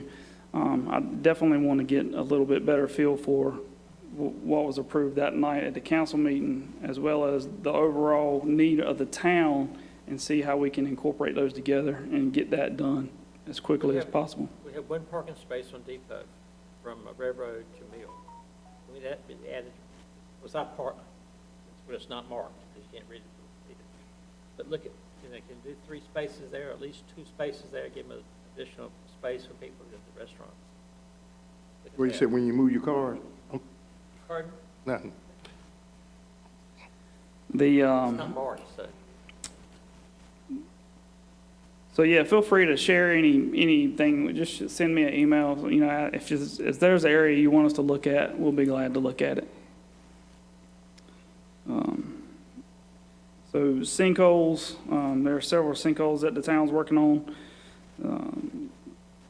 Obviously, we know Railroad Street is a big issue. There's no need to, we can temporarily work on those, but the major infrastructure improvements will come with the project and with the ARPA funding project. Fixed the hole in front of the library completely for a while. The hole in front of the library. The hole on the railroad. Those, I haven't heard anything or seen. that was really dangerous.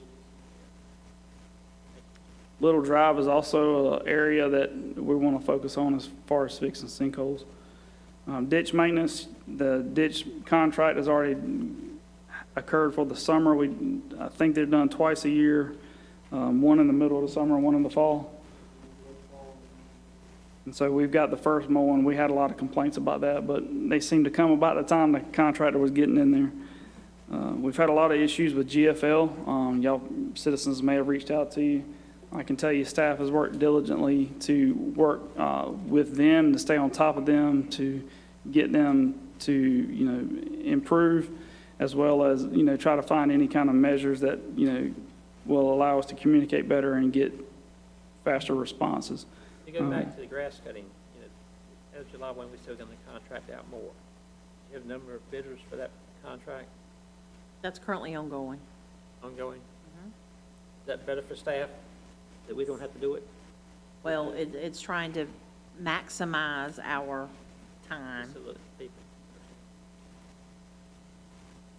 The Sarah Lee girls softball field, that area, that's not in town, though. The Sarah Law Sarah Law. facility? Yes. There is an area right there in front of that facility. Grass is, It's for sale for the last, 5 years, It's the house there. it I think needs that's some a different, attention. I think that's a different property that may not be in town. It's not in town. Yes, it's That's not why in I town. didn't think so, but I was going to ask you. 250. But the Sarah Law facility is, but the piece in front of it, I think it's a separate lot, not in That's town. not, okay. All right. I know that grass is almost And it usually gets Potted. pretty, yeah, right, Okay. right. Briefly, kind of trying to move through these, I'm sorry. The ditch between Magnolia Ridge and Copper Creek, there's been some question and concern recently about that. That area is going to be cleaned out. There was some erosion that occurred with all the disturbance of the soils. That area is going to be cleaned out. Hopefully this week, the contractors agreed to muck that out, clean that ditch out, and get all the soil that eroded into the ditch back out. And then they're going to have agreed to obviously putting down erosion control measures to keep it from happening again as they develop. Conversion back to chloramines started today, so, every so often there's a burnout where we switch over from chloramines to chlorine and then back to chloramines. So that keeps the water quality up. And so that conversion back, we're coming off the burnout. That conversion back started today. A lot of inspections in our subdivisions going on, as you said, we discussed earlier. And I think that's all I have for now. Thank you. Thank you.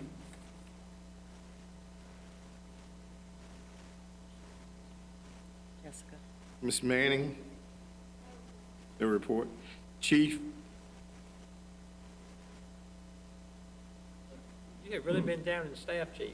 You had this meeting tonight, thank you. You need a big raise.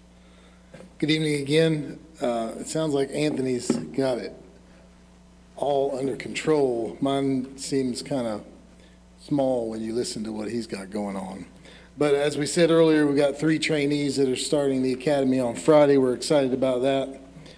I wanted to update you about, if you see some activity at the sweepstakes location, there's a Superior Court ruling from out west that has provided a little loophole in the sweepstakes.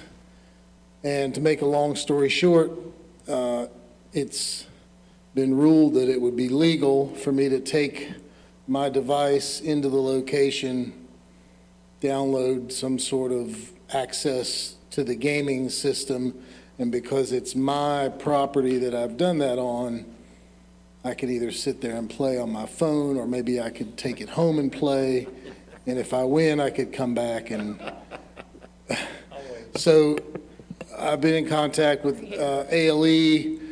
They're looking at it again, so here we go with the chasing of the sweepstakes thing again.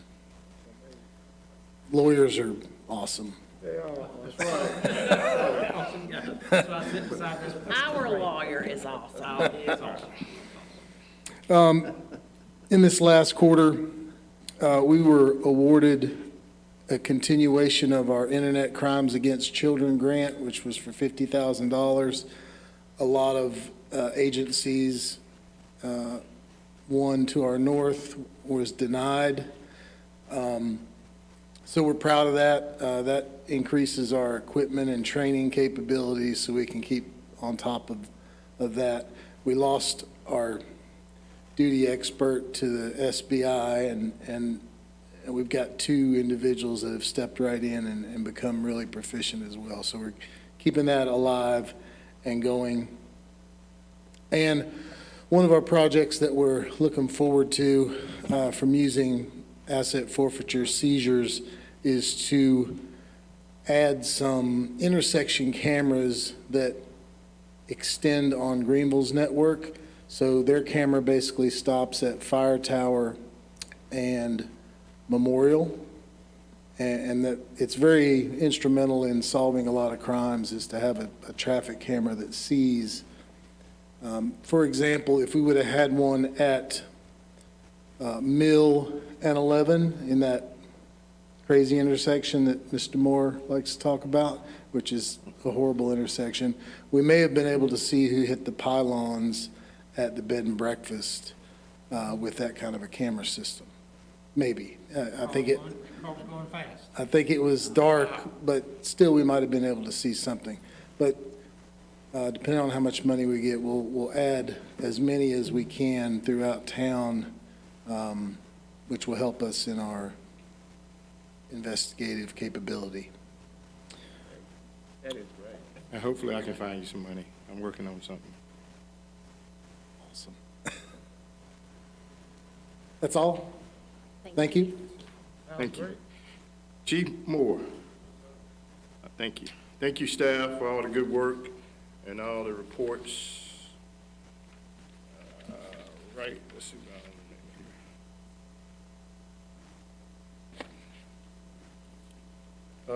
Town attorney. Thank you, Mayor. I'll dovetail in a little bit what Ryan was saying, that yes, the sweepstakes place seems to be alive again, and they are relentless. I'll give it to them. And creative. Very creative. Very creative. He's speaking with ALE, and I'll be talking with the Attorney General's office to see if this is indeed a loophole that the law doesn't touch. And we'll be back in touch with you and let you know the sort of status of that. But I'll be working with Ryan and Brian, because Brian, of course, is involved in it too, as zoning, from the zoning aspect. Other than that, we do have a closed session tonight where we'll be looking to receive some guidance from the council on maybe the purchase of some real property. All right. Thank you, sir. Mr. Moore? No comments. Ms. Robertson? I did want to report on our Human Relations Council. We've had 2 scheduled meetings, but we were only able to meet one time. I do thank Mr. Rice and Chief for serving on that board. I think our first meeting was a very good opening meeting, and we're planning on doing some training. Do serve on Middies Commission, and I'm glad to report that we have set goals for the year and done the evaluation. Library board, same thing. The Shepherd Memorial Library Director had surgery. He's doing well now. Now library's back up and running. Got a lot of foot traffic coming in. And Mayor, you gonna report about 9/11? Yes. That's it. Mr. Rice? I'd like to see us expand this bike project that we've got in the park to safe bike lanes for people that ride their bikes around Winterville. Okay. Well, I do have helmets to give out during the festival. I got 80 left. I had a grant of 100, giving out 20, so I got 80 more bike helmets that are free to give out during the festival. Good. Office. Mr. Moore?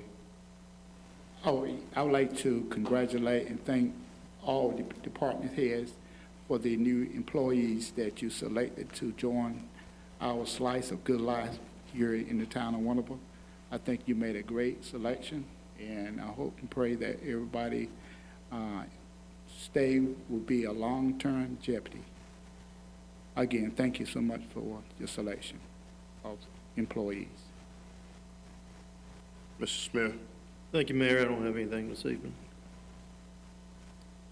Ms. Barker? So I did want to follow up on Councilman Rice's mention about bike paths, et cetera. We do have some current markings along some of our roads that would be for that exact activity. Unfortunately, we are pretty liberal with our parking. So a lot of cars tend to park in these lanes. And I understand that parking is an ongoing source of conversation with us, but it has really, it's been on my mind a lot, and I do think that staff may be starting to take a more comprehensive look at parking throughout our residential areas. We may be back before you with some recommendations. Good. That is going to limit people's ability to park just everywhere on streets. And it's, I'm hoping that we'll get your support, because we're gonna have a hard time increasing people's walkability and people's ability to ride bikes if we don't take a better look at how we are addressing parking. So I just mentioned that. Come out at 5:30 in the morning, it's amazing how many people are walking That's correct. on, but not in the street, not on the sidewalk. I've seen as many as 20 walkers at 5:30 and bikers. I mean, bikers, that's just on the road, but especially bikers breaking the rules, too many together, unsafe. They want all their space, I understand. But it's amazing people don't know where they're supposed to walk at on the sidewalk. Well, right, and I think On the road. as we continue to push our quality of life that we offer here in town, I think we're gonna have to expand our thought process about what that looks like and how we have historically done business. Some of that may need to change, so I'm just trying to put it out there that we'll be back with some recommendations in that avenue in the future. Thank you. Mayor, can I Yes, say sir. one thing? Yes, sir. I just wanted to say to Councilman Moore, our prayers is definitely with you and your family. Nobody don't know like you know, and your family know. But you know that we are so like an extended family that when you hurt, we hurt. So we just want to let you know that you definitely is in our prayers. Also, Brian Jones. I was gonna say Yes, yes, and- absolutely. Been thinking about him every And Mr. night. Jones, your brother also. Yes, sir. Same thing.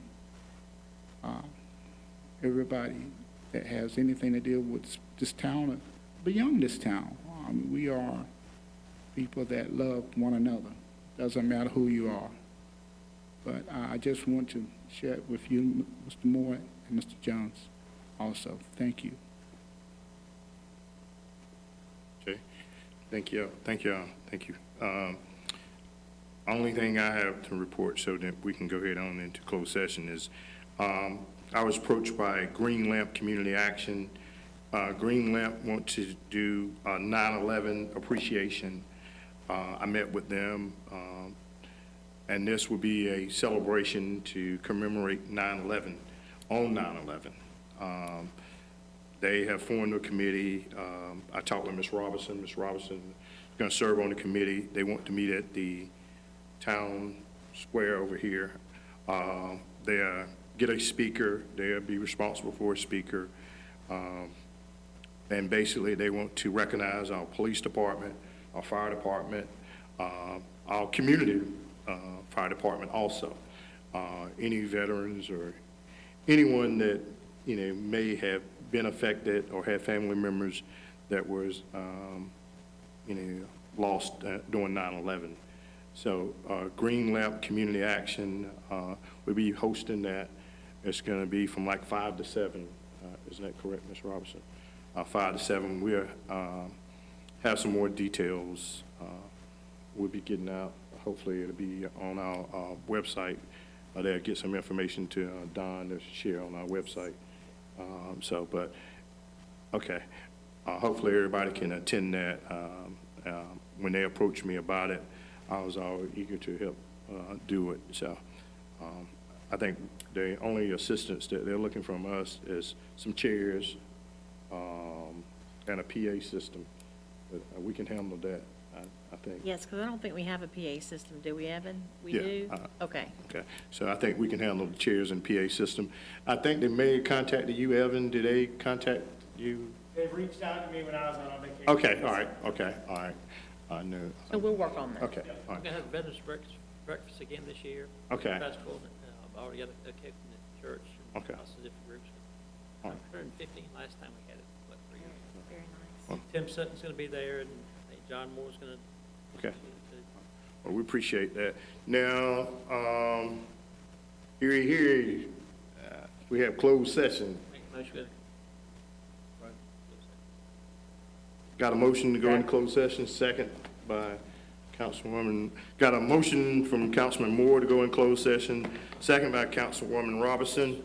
All in favor, vote by saying aye. Aye. All opposed? We're in closed session. God mercy.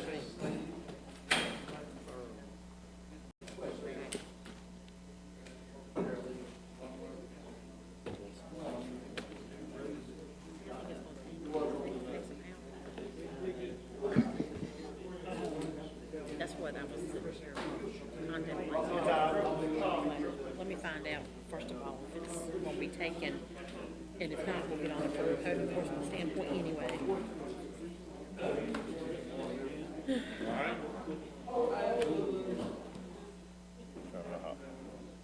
Me too.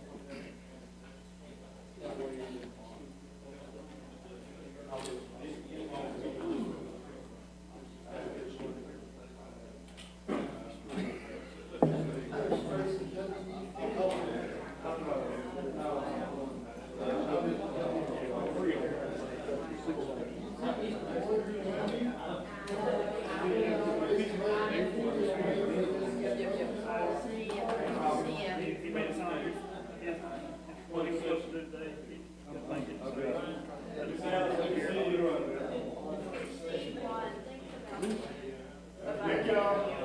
Thank y'all, Trish. Thank you all so much.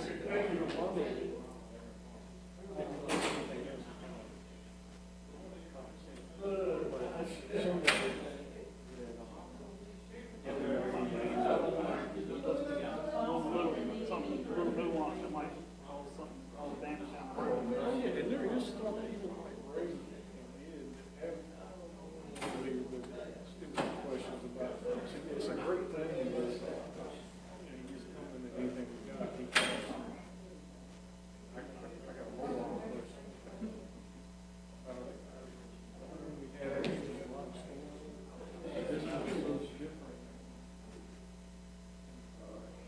good people, y'all want to go home tonight? You want to go home, you can go to the session.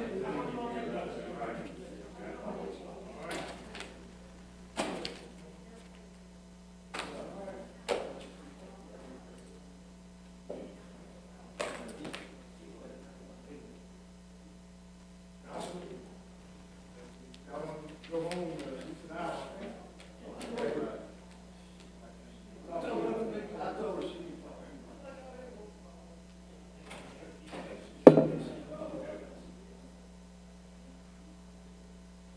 You got about 15 papers, didn't you, Bob? Yeah, and I didn't even get to everything. I didn't get to the finance side of stuff.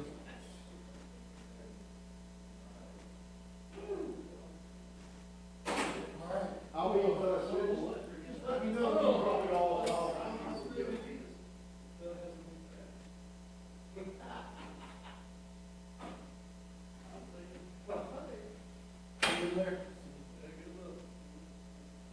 Hey, you should have talked. You told me you talked well. Sorry. Good enough to see?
Are you going to Cherokee?